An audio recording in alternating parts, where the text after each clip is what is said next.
So, we are at the final piece of the Disney Universal Monster AU. Something I've been building up for, I think, about 3 months now. I think this is the longest I've done with these. But yes, this basically sets up all the monsters, and then this isn't the end of the story. Think of it as like the Captain America before the Avengers. Like, that's the best way to describe it, is like, think of it like Captain America, the first Avengers, and the next story, or should I say stories, will be like the Avengers. Evil, evil Avengers. Anyway, so let's get started with the video. So as I said, this is the one I've been building up to since I've been building up throughout, and I wanted this to be the final piece, basically tying several things together with a lot of the stories. And that is, of course, Marcy Wu Frankenstein. So here we go. So this is so the story begins where we left off with Marcy at the end of of the Mummy story, where Luz gets reawakened as the Mummy Amenet, and from there the Scroll of Thoth was stolen by Marcy. Marcy took the Scroll of Thoth, which is like a scroll of like brings life to the dead, and Marcy has absconded with it. She's managed to escape, both her and Marco, who have united, and the monsters are now like fully united, but they're all, Marco has now put out a worldwide search with his other monster cohorts in order to find Marcy to get back the Scroll of Thoth, because it's kind of needed for what he has planned in the future. So Marcy is hiding out she's hiding out deep in the mountains of Sweden, and we basically flash back to her life as she's like trying to decipher the Scroll of Thoth. So the story now becomes a flashback with Marcy, who is a young girl brought in the Wu family, her father was a very talented doctor. He worked for British aristocracy. He was a physician for British aristocracy during the British occupation of China, which it's a little fucked up. You should go look that up if you have a strong stomach for it. Marcy has dreams of being a doctor. She's inspired by her father to be a doctor, but the thing is, she's a woman, a Chinese woman, and no one will see her. Like, as she's growing up, she wants to enter like universities and whatnot, but they won't take a woman, let alone a foreigner. So Marcy has to learn by herself. She has to learn about anatomy and whatnot. But however, she does get help from a man visiting China who's experimenting with herbs, and that person is Stanford Pines, the great uncle of Dipper Pines, who in this continuity is Dr. Jekyll / Mr. Hyde. So, not Stan, Dipper. So Stan becomes like her mentor.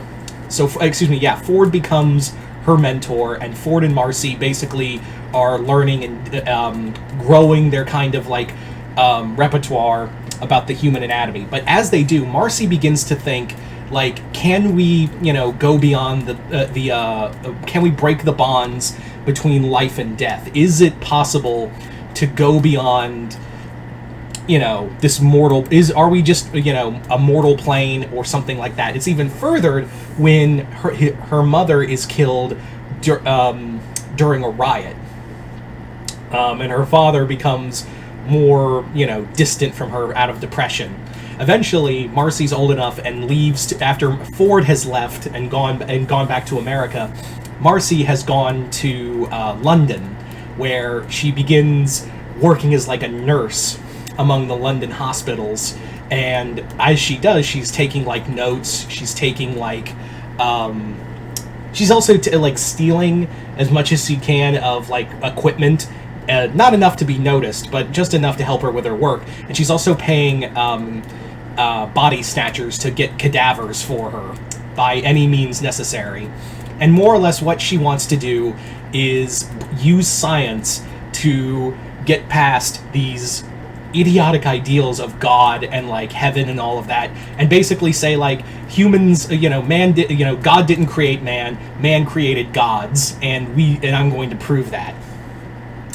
So Marcy, as she's working, she basically gets one body snatcher who becomes her personal assistant, and that person is an ugly little toad of a man who calls himself Grimes. And Grimes in here are like Fritz or Igor, and Grimes is this ugly little hunchback. He's got a warty face, just a one bad eye, and like I said, he started by collecting bodies for Marcy, but now it's gone to him being like her assistant, because she's like, well, I can't really do this alone, and I kind of need I need some serious help if I'm going to make this a legit thing. Like, I need some serious assistance if I'm going to take this to the next level. So Marcy and Grimes are working together, and eventually Marcy's like also saving up her money. She's also caught the eye of her work has caught the eye of not work, but her time as a nurse, her day job as a nurse at one of the hospitals, has earned her the attention of someone very attractive, that being Anne Boonchoy, who is who is also an up-and-coming nurse, and the two of them are, becoming attracted to each other, even though this is 1800s London, and anyone who is different gets thrown in a sanitarium and lobotomized. So they got to keep it all on the down low. And Marcy's like worried about like telling Anne about her real life, or like her real work. She does tell her that she wants to be a doctor, and like, I want to defeat death. I want to be able to conquer, to blur the lines between life and death. I want to be able to do all of that, but I can't do that in this man's world. It isn't until later that, as time passes on, that Marcy and Grimes have been working, but they don't have a big enough space. They have gotten parts, and they've managed to keep a few organs alive for like a few weeks, but they can't do anything else. So Marcy then gets a letter out of the blue by someone who only refers to themselves as D. And D says like, hey, I'm very interested in your work. I too believe that mankind can defeat God with the power of science, and I want to be able to help you. Come meet me at this location. I'll be at Carfax Abbey this night. And yeah, it's Marco. Marco reveals himself. He doesn't say like, hey, I'm a vampire. He basically says to Marcy like, hey, I can give you money, and I can get you a better spot. Like, I can get you more resources, and I can get you more money. So all you have to do is just share your notes with me. And she's like, yeah, I can do that, Don Marco. And he's like, oh, thank you. And they go into business together. And through this, like, Marcy's making more money. She's coming up in the world. She doesn't have to be a nurse anymore. And she actually becomes like a surgeon. She becomes a actual doctor, recognized by the British government. So as we go on, Marcy is still keeping Anne in the dark about her work. She just says it's very sensitive, and she's afraid like if anything leaked to the public, someone might try to steal my work, and someone might try to take what is rightfully mine, and I can't, I've worked too hard to allow something like of that just magnitude to happen. So yeah, it's pretty, Marcy, like, Anne understands, but she still loves her, and they are just simply known as really good friends. So as we go on, Marcy is still getting she's almost there. She's now has equipment and funding from Marco, but the work is getting like the work is just like almost there. She just needs the right amount of help. It's also at that time where she meets a fascinating person who also wants to defy the laws of God, and that is Dr. Draken. And Draken in here, if you want to know more about Draken's whole thing, go check out Ron Stoppable, the creature from the Black Lagoon. Yeah. If you trust me, it'll make more sense of why Ron is the Gill Man in this story, in this universe, if you go check that story out.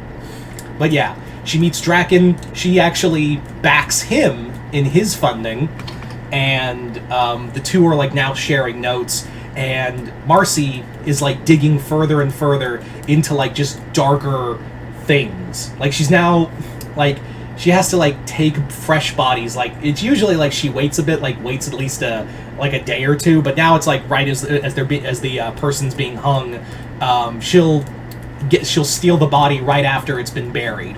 So she's getting more desperate, and it's not just Marcy getting desperate, who feels kind of the desperation and also kind of tensing up about the whole thing. Marco's been calling lately, being like, I've been funding you for about 2 years now, and I've only gotten so little results. Make something happen, or it's going to end very it's going to end very badly for you, Dr. Wu. So, one night, as Anne and Marcy are just on a walk one night, what happens is that they're attacked by by just some drunk who sees them together and is like, "Hey, you ladies are. That's not right, in the name of God," and he just gets wild and angry. Marcy tries to defend, Anne tries to defend Marcy, but the man just pulls out a knife and just stabs Anne and leaves him for dead. Marcy tries her best. She tries to patch up the wound, but Anne dies. And later that night, as she's in the hospital, basically saying like, "Oh, my friend has been killed. Someone I loved like a sister." As she's just looking over the body, she's just like, Grimes comes in and is like, "So I heard about the news, but I don't want to say it, but I'm sure you're thinking it." And yeah, sure enough, Marcy's like, "Forgive me, Anne, but you will live again." The problem is when Anne was stabbed, her body tumbled back and hit her head, and the brain's ruined. So now Marcy has to get like a new brain. So she has, she basically has Grimes go out and get a new brain. It's supposed to be the brain of a great physicist, but instead he gets the wrong brain. So obviously that it doesn't go well. But then she's like, Anne will be my first like full subject. It'll work. Everything will be fine. She'll come back to me. Everything will work. So that night, she switches on the machines on a stormy night, hits the body with lightning, and the body is, Anne's body is brought back from the dead. Now, because the body she did kind of hesitate, and some of the body needed to be, in order to take that much power to bring life, Marcy had to stitch some new pieces together. So, Anne's brought back, and in that moment, Marcy realizes the horror that she had committed. Like, this isn't Anne. I got too prideful. Like, literally, like it's in the book where it's like, "Oh my God, I know. I just realized I fucked up," and Marcy just flees into the night. However, Marco shows up, and he's looking for Marcy, and what he finds is Anne, who's confused and angry, and he's like, "Oh, you poor thing. Here, come with me. Did she leave you behind? Did Marcy leave you behind? I'm sorry, but I won't. And Grimes is like, he was left behind too, and he's like, hey, so I think I lost my job. You think I can tag along? And he's like, I think we can find something for you. So, Grimes and Anne join Marco while Marcy has run off. And she went into hiding, scared out of her mind of what she had done to the woman she loved, and is like, I meddled in things I did not fully understand, and now I know whatever Marco pushed me, Don Marco was pushing me towards was something cruel and evil. I have committed an atrocity to the laws of nature. But she also has that moment of, because now like her ego's really getting to her. She's like, but at the same time, I proved it. I proved that that God doesn't have power over us. I proved that the universe, that we control the universe, and I can I can make it right again. So Marcy goes about to like now fill with her full ego, even though she still feels bad about what she did to Anne. She's now like, yeah, next time it'll be perfect. The second time it will be perfect. This time around, she takes on a new name, moves to Germany, and is now a very well-known surgeon.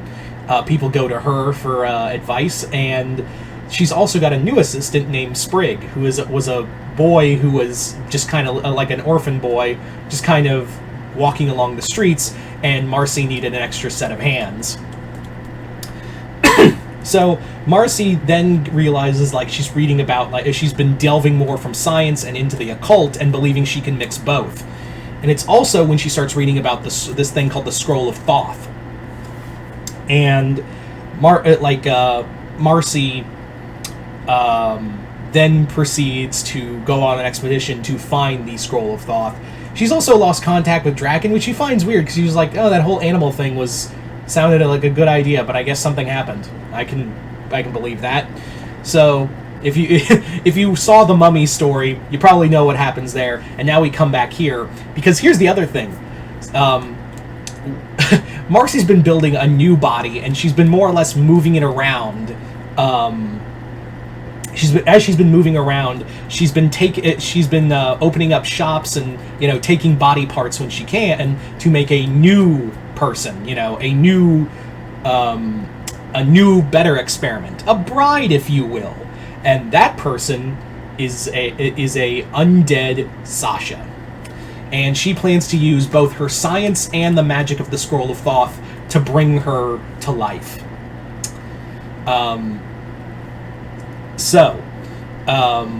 Marcy uses the power of both magic and science to bring Sasha to life, and in doing so, she brings Marcy to life.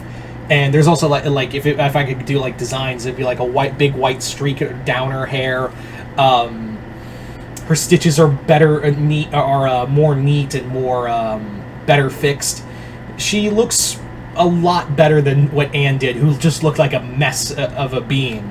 However, it's about this time when Anne has finally caught up to Marcy, and she's just like, in that time frame, Anne has been under Dracula's sway, and Marco is Dracula, but yeah, Marco's sway, and has become more intelligent. She's learned, and she's like, so you just built a new girlfriend after I die, after you fucked me over, right?